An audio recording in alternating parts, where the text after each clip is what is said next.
الحمدللہ رب العالمین والصلاة والسلام علی اشرف الانبیاء والمرسلین وعلی آلہ وصحبہ اجمعین،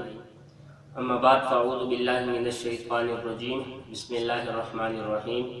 کتاب انزلناہ الیک مبارک لیدبروا آیاتہ ولیتذکر اولو الالباب۔ محترم ناظرین، یوں تو انسان پر اللہ تبارک و تعالیٰ کی نعمتیں انگنت ہیں۔ اللہ فرماتے ہیں ان تعدوا نعمت اللہ لا تحصوها، اگر تم اللہ کی نعمتوں کو گننا چاہو تو نہیں گن سکتے۔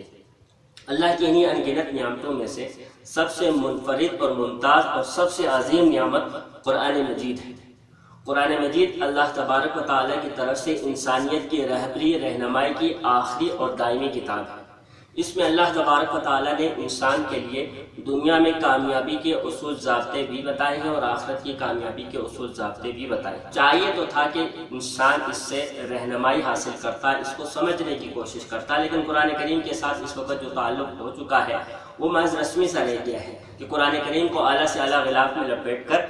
اور پھر خوشبو سے معطر کر کے کسی اونچی جگہ پر رکھ دیتے ہیں۔ پھر جب کبھی کوئی قسم کھانے کا موقع آتا ہے یا دلہن کو رخصت کرنے کا موقع آتا ہے تو پھر قرآن کریم کو اتار لے آتے ہیں، یا بعض لوگ زیادہ بس اس کی تلاوت کو کافی سمجھتے ہیں، عملی طور پر قرآن کریم کو جاننے کی کوئی کوشش نہیں کرتا اور اپنی عملی زندگی میں لانے کی کوشش نہیں کرتا۔ حالانکہ یہ قرآن اللہ کی طرف سے انسانیت کے نام پیغام ہے۔ مفکر اسلام مولانا زاہد الراشدی صاحب دامت برکاتہم لکھتے ہیں کہ کسی بھی پیغام کا پہلا حق یہ ہے کہ اس کو سمجھا جائے، چاہے دفتر کا خط ہو یا عدالت کا سمن ہو، کسی فرم کا لیٹر ہو یا کسی کی چٹھی ہو، یا حتیٰ کہ کسی دشمن کا بھی اگر خط ہے تو اس کا بھی پہلا حق یہ ہے کہ انسان اس کو پڑھے اور سمجھے۔ ایسے ہی قرآن کریم کا اہل اسلام پر مسلمانوں پر یہ حق عائد ہوتا ہے کہ مسلمان اس قرآن کو سمجھے، لیکن اکثریت جو ہے اہل اسلام کی وہ قرآن کریم کے معنی اور مفہوم کو سمجھنے سے قاصر ہے اور اس کو جاننے اور سمجھنے کی کوشش بھی نہیں کرتے۔ اس بات کی تو کوشش کی جاتی ہے کہ اگر موبائل پہ دوست کا کوئی میسج آ جاتا ہے، محبوب کا خط آ جاتا ہے، تو اگر وہ سمجھ نہ آئے تو اس کو سمجھنے کے لیے کوشش کی جاتی ہے، اور جب تک سمجھ نہ آئے تب تک بے چینی اور اضطراب اور تڑپ ختم نہیں ہوتی۔ تو کیا اللہ کی کتاب کے ساتھ بھی ہمارا تعلق ایسا ہے کہ اس کو سمجھنے کے لیے بھی ہمارے دل میں وہ جذبہ، وہ شوق ہے، وہ تڑپ ہے کہ جو ایک دوست کے میسج کو سمجھنے کے لیے؟ کیا کبھی یہ سوچا کہ روز قیامت اگر اللہ نے یہ پوچھ لیا کہ انسان تجھے اپنے ہی جیسے انسانوں کی باتیں سمجھنے کے لیے تو بڑی تڑپ ہوتی تھی، بڑی فکر ہوتی تھی اور اس کے لیے تو کوشش کرتا تھا، لیکن کیا تیرے نزدیک تیرے خالق اور تیرے مالک کا کلام وہ حیثیت نہ رکھتا تھا جو ایک انسانوں کا کلام رکھتا ہے؟ تو نے اس کو سمجھنے کے لیے کتنی کوشش کی؟ اس لمحے ہم کیا جواب دیں؟ لہٰذا ضرورت آج اس عمل کی ہے کہ ہم قرآن کریم کو سیکھنے اور قرآن کریم کے معنی کو سمجھنے کے لیے وقت نکالیں۔ قرآن کریم محض برکت حاصل کرنے کے لیے نہیں اتارا گیا ہے، یہ برکت کے لیے ہی کتاب نہیں اتاری گئی ہے کہ اس سے تو عملی زندگی میں رہنمائی لینا ضروری ہے۔ قرآن کریم کی جو آیت شروع میں پڑھی گئی تھی اس میں اللہ یہی فرماتے ہیں کہ کتاب انزلناہ الیک، یہ کتاب ہم نے آپ کی طرف نازل کی گئی ہے، مبارک و برکت ہے، لیکن اس کے نزول کا مقصد یہ ہے لیدبروا آیاتہ،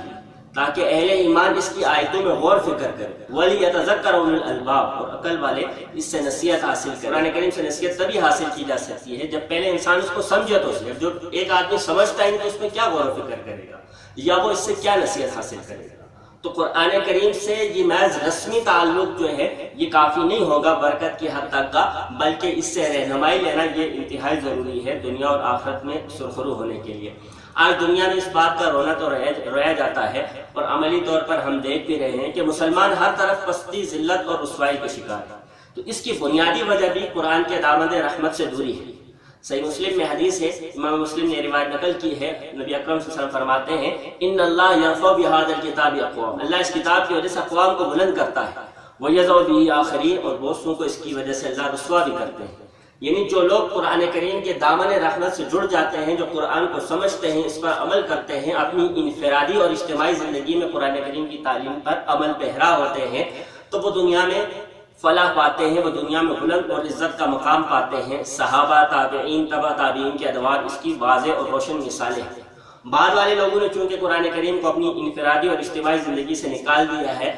تو اب اس کا نتیجہ دنیا کے سامنے ہے کہ آج مسلمان اتنی بڑی تعداد میں ہوتے ہوئے مسلمان آج بے حیثیت ہو کر رہ گیا ہے۔ وجہ یہ ہے کہ جب قرآن سے انسان دور ہوتا ہے تو پھر ظاہر ہے اس کا مقدر ہوتی ہے۔ شیخ الہند مولانا محمود الحسن رحمۃ اللہ علیہ نے جب مالٹا کی جیل سے ان کی رہائی ہوئی تو دارالعلوم دیوبند میں جو انہوں نے خطاب فرمایا تھا اس میں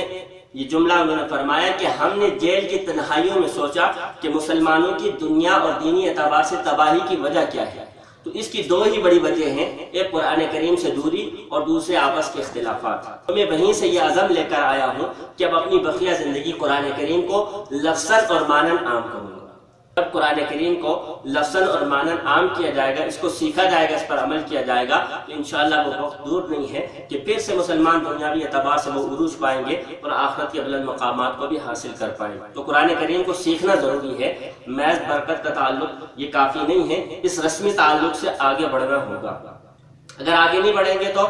فوائد حاصل نہیں ہو سکتے، آگے نہیں بڑھیں گے تو کامیابی حاصل نہیں ہو سکتی۔ اس کی مثال ایسی ہے کہ ایک آدمی کسی سفر پر جا رہا ہو تو سفر پر بھیجنے والے آدمی نے اسے ایک خط دیا کہ بھائی اس کے اندر راستہ تم نے جہاں جانا ہے تو راستے کی تفصیلات لکھی ہے کہ کس راستے سے جانا ہے، تو اس کو اور ساتھ نقشہ بھی رکھا ہوا ہے، تو اس کو دیکھتے ہوئے اس سے رہنمائی لیتے ہوئے جاؤ گے تو منزل تک پہنچ جاؤ گے۔ اب وہ آدمی بجائے ہے کہ اس کو نکالتا، اس کو پڑھتا، اس کو سمجھتا، اس سے رہنمائی لے کر اپنی منزل کی طرف رواں دواں ہوتا، الٹا اس نے یہ شروع کر دیا کہ اس کو غلاف میں لپیٹ کر رکھ دیا ہے، خوشبو سے معطر کر رہا ہے، بار بار چوم رہا ہے اور بڑے ادب احترام سے رکھ دیتا ہے۔ اب ظاہر ہے کہ یہ آدمی جب تک رہنمائی نہیں لے گا، یہ محض رسمی تعلق اس کو کبھی بھی اس کی منزل مقصود تک نہیں پہنچا سکتا۔ تو جب جیسے یہ آدمی منزل مقصود تک نہیں پہنچ سکتا تو ایسے قرآن کے ساتھ یہ رسمی تعلق رکھنے والا کہ اس کو سمجھے ہی نہ، اس پر عمل ہی نہ کرے، تو یہ بھی اپنی منزل تک نہیں پہنچ سکتا۔ لہٰذا قرآن کریم کی تعلیمات کی طرف آنا ضروری ہے۔ تو قرآن کریم کی تعلیمات کی طرف اور ان پر عمل انسان تبھی کر سکتا ہے کہ جب پہلے اس کو سمجھے۔ تو اس کا سمجھنا بہت ضروری ہے۔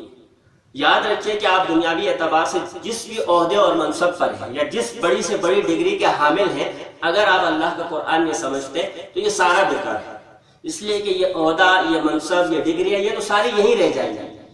تو یہ کام نہیں آنے والی ہے آخرت میں۔ تو ضرورت اس بات کی یہ ہے کہ آج ہم اپنی اولین ترجیح اس بات کو بنائیں کہ ہم قرآن کریم کو سمجھیں۔ محترم ناظرین، آپ کی اطلاع کے لیے عرض ہے کہ ہمارے اس چینل تعلیم اسلام میڈیا پر قرآن کریم کا باضابطہ ترجمہ اور تفسیر کا سلسلہ شروع کیا جا رہا ہے، تو اس موقع سے فائدہ اٹھائیں۔